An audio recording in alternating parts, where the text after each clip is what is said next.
Hi, I'm Helen Van Wyck. Welcome to my studio. Why is painting apples my favorite lesson? Well, I studied with Maximilian Roscoe, and he said, Helen, you want to be a portrait painter? I said, yes. He says, go out and buy a bag of apples. Well, I went out and I bought a bag of apples, and he took from the bag one apple and put it on a model stand, and he says, all right, paint that apple. Well, I had great respect for him, and I did anything he told me to do, and so he left the studio, and I had a canvas, and I painted an apple.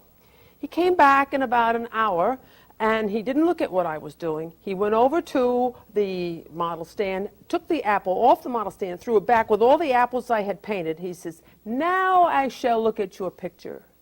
He said, from your picture, I should be able to tell which apple over there was your model. Well, many apples later, I got a model, made him look like an apple. No, but it is true.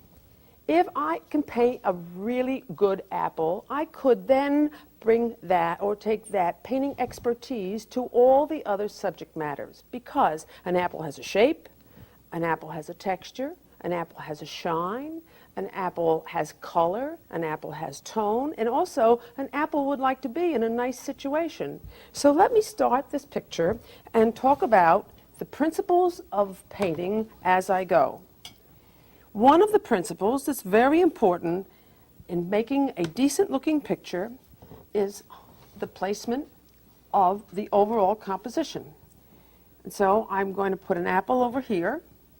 I'm going to put an apple down here and one here. I never let them, if I'm going to do one subject, such as those 5 apples, I would never evenly place them in relation to the edges of the canvas. So this one's going to get close to the edge, this one's going to get in further.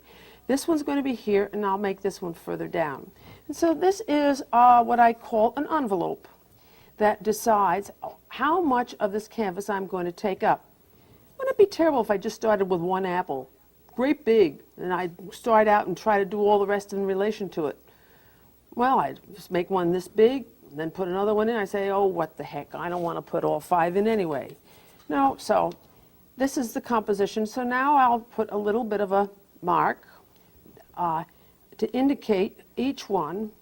It's not really, at this point, the way they really are. It's just an indication of where they're going to be, not ever letting any of them touch. Now, I know they look like that. I might adjust them. I'm going to move this one by itself, have this one next to this one, then this one also by itself, touching this one, and see how that looks. It's not bad. Now, that's just organizing them. Now I have to think of their anatomy. Well, this apple has its little stem coming out that way, and this one is the blossom end, and it's going to come up almost straight. I would not want that blossom end to be right in line with that, because it would be confusing. So I'll move this one over just a little bit, so this has a place of its own. This one's going to be moving out this way. Wouldn't it be awful to have them all sticking up all the same? It would be monotonous, and we try not to have monotony in our pictures. And then this one is going to face up that way. And this one's going to come forward. That's where the stem is. So if I recognize how important the anatomy of each apple is, I can then train my eye to recognize the anatomy of other subjects. And these are the cast shadows that are going to be down here. And that cast shadow is going to kind of make this enjoy the fact that this is going to be 3 and this is going to be 2, because we don't like to have 2, 2, and 1. There's a golden rule of proportion that I'd like to talk to you sometime, but not today. I'd like to zero in more on these apples.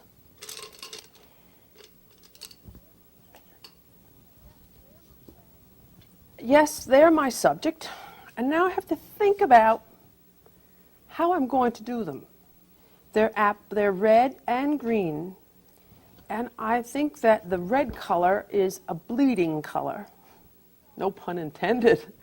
So maybe it would be better to put the green of the apples in before I put the red.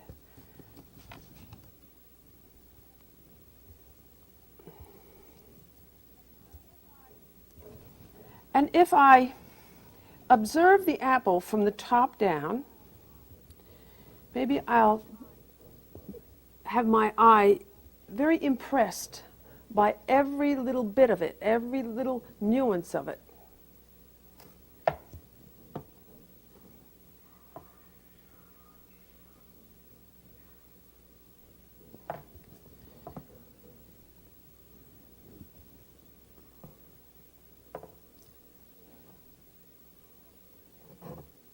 I hope you can see my brush strokes.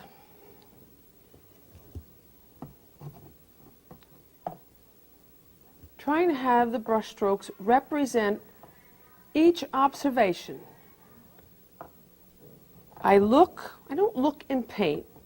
I look and analyze in paint. What I'm analyzing now is not only the green part, but the fact that that is the top plane of the apple. Now, my strokes will change because I'm going to be coming down on the front plane of the apple. This color, this is Grumbacher red, bright, bright red, and that red I can move that color right into the green.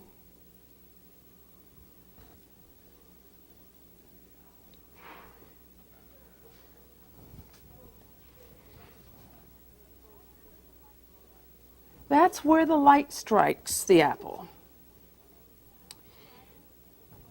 Well, the shadow is the color that causes a lot of problems. Before a color goes into shadow, the color gets darker. And I've just darkened the red with alizarin crimson. And now the red color goes completely into shadow, and we analyze nature to find the color to make the shadow. And I've added green. Why green? Light is made of three colors, red, yellow, and blue. I'm using red. I have to use yellow and blue. I mix them together and get green, and that's called the complementary color to red. This complementary color grays the red, grays it enough that the red has the illusion of falling into shadow. Let's see how that painting of the apple appears against its background.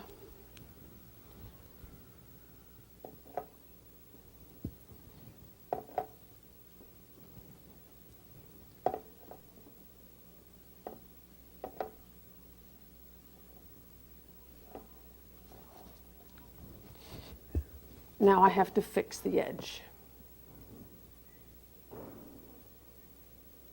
Because a painter has to be an edge maker. Has to move the paint against other paint. And be in control of the shape. Okay, 1 down and 4 to go. Let's see how that looks from a distance. I put some background in as a prerequisite for doing this apple over here. This one seems to have red back in here. How nice it is to cut that red against the pre-painted background. And be in control of the outline. Clean my brush thoroughly right now before I put the green that I see in here, and the stroke went from the clean part of the canvas up into the wet red. There's a little shadow here because this is a little cone, inverted cone there. And now we have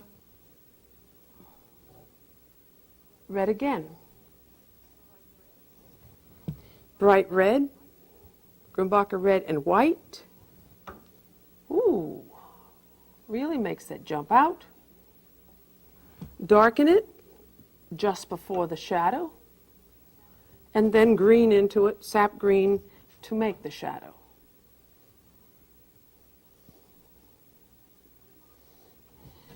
Now I'm on to this apple. And I should make sure that I have a contrast of tone between here and here. I don't see a contrasted tone between this apple and this apple.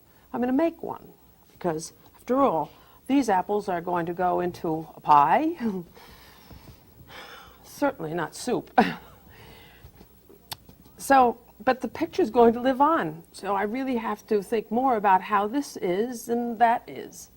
There's a flaw on that apple also. I call that a Gertrude, if I paint it. Gertrude came in one time with a beautiful painting, but the pear looked funny, and I said, Gertrude, that's a funny-looking pear. She says, Helen, it was a funny-looking pear. I said, it has a funny lump on it. She says, it had a funny lump on it. I said, you had that wonderful opportunity to immortalize all peardom, and you had to put that funny lump on it. And so whenever something is there, just because it's there and it's funny looking, I call it a Gertrude. She's very famous. And so I'm going to make believe I see more green against that apple. Every painting problem can crop up as you paint apples. Every painting problem can crop up as you paint any subject. But apples are very patient people. You don't worry about them. And they're so colorful. They're a basic shape. Here is that beautiful red again. Then the red darkened before it turns into shadow. And then the complementary. That happens on all colors. If I were painting bananas, I'd be painting yellow, darkening the yellow, and then using violet, the complementary color to yellow, which is a mixture of red and blue.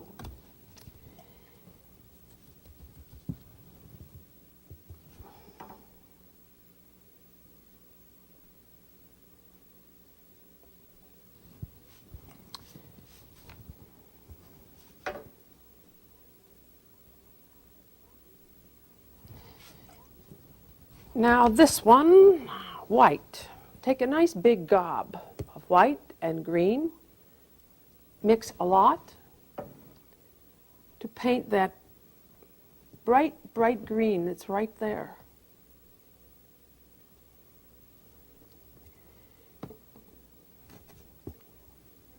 Watching the expensive end of the brush, that's that end. Can't see what's going on underneath, under here. So I make that stroke a little bit bigger and hack it off. Put the next stroke down.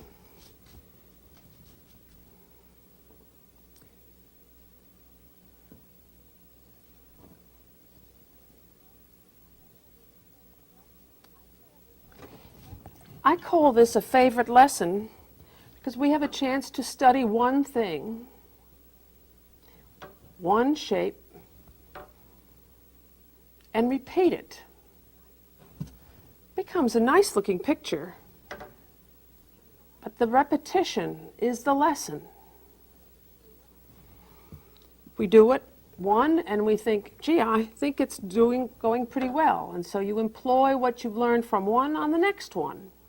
Or you say, oh, that wasn't right, so you try another way. Paintings that are lessons, well, every painting is a lesson. You're trying to find out if you can do it, or how you're going to make it look.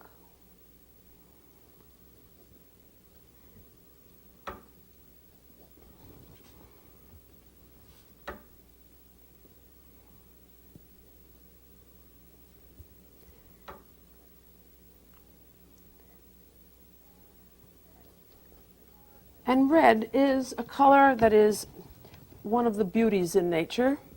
Look at how much brighter, and yeah, I started this one, I was very dark. Now I've gotten lighter and much lighter in color, and so Maybe I have to make these match this by putting some darks on this to make them look as though they all are from the same market. Or brighten this one. I think that looks better, to brighten that one. Here's that dark alizarin crimson and Grumbacher red mixed.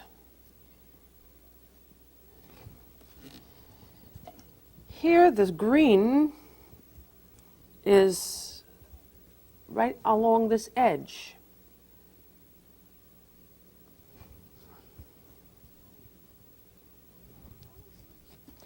There's always a little green in this blossom end or stem end because the sun can't get in there and mature it, seems.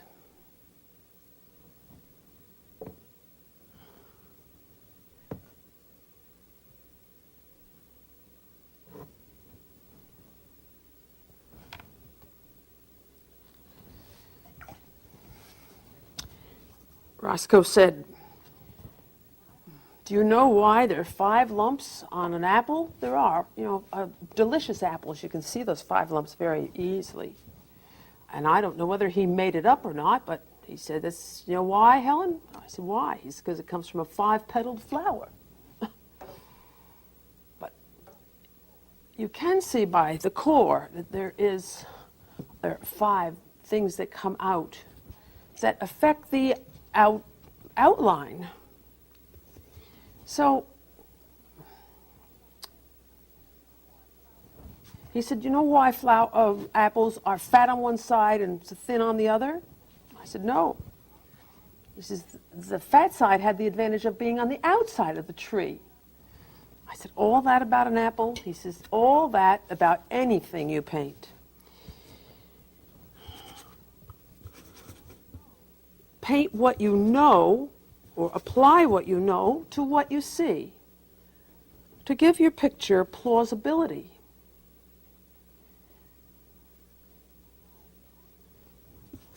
That's violet, black, white, and alizarin crimson, a little yellow in it, because this off-white color is yellowish, and these are the cast shadows from the apples on the table.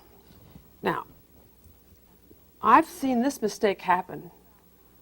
When I talk about the shadow being complementary to the color that it's on, or complementary to the object, some people actually make red apples cast green shadows. No, that's not true.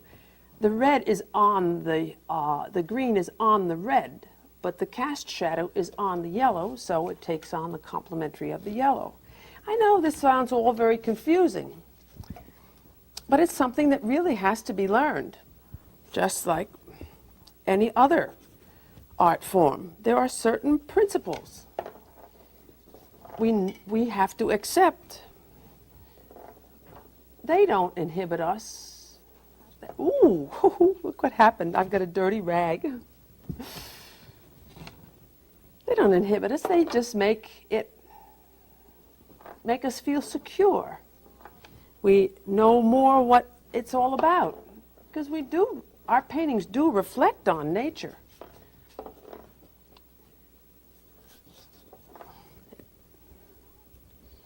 They're our reflection on nature. I'm going to activate the color of the background always around the subject, not up there, to draw the eye to the focal area.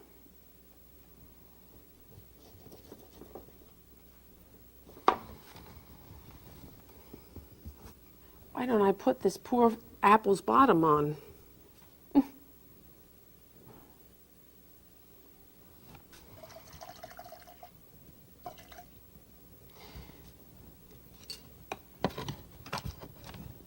You might wonder about this can I keep dipping into. It's turpentine. I use it to clean my brush. I don't use it to really thin the paint. what it does is my brush is always wet from cleaning. And that makes it possible to spread the paint. You can't spread wet paint with a dry mop. You have to wet the mop to spread whatever you're, like the wax that you're going to put on a floor. Or don't you people ever have to wax a floor? So I don't worry too much about what I'm mixing with it when I do this. My major concern is cleaning the brush. And so the can is half filled with turpentine. So I can slosh that brush around vigorously to make sure that the brush is clean.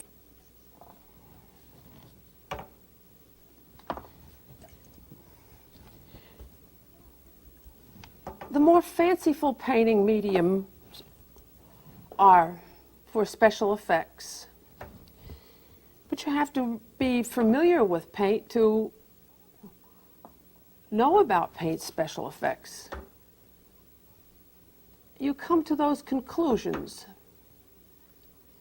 Becoming an expert at painting is an innocent evolution that comes from practice.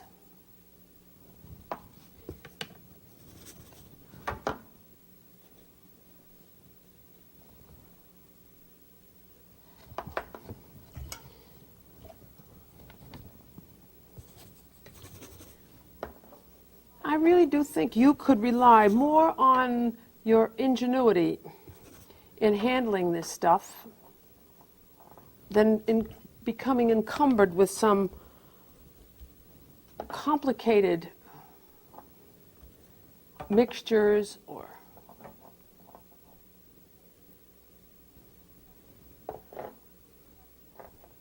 instructions that sandwich you into always doing it the same way. What a happy picture this ends up to be. This poor apple looks a little puny. So we learned so much from painting apples. First of all, we're not that passionate about them.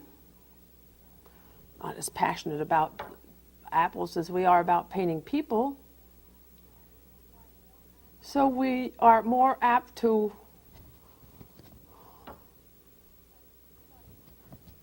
study,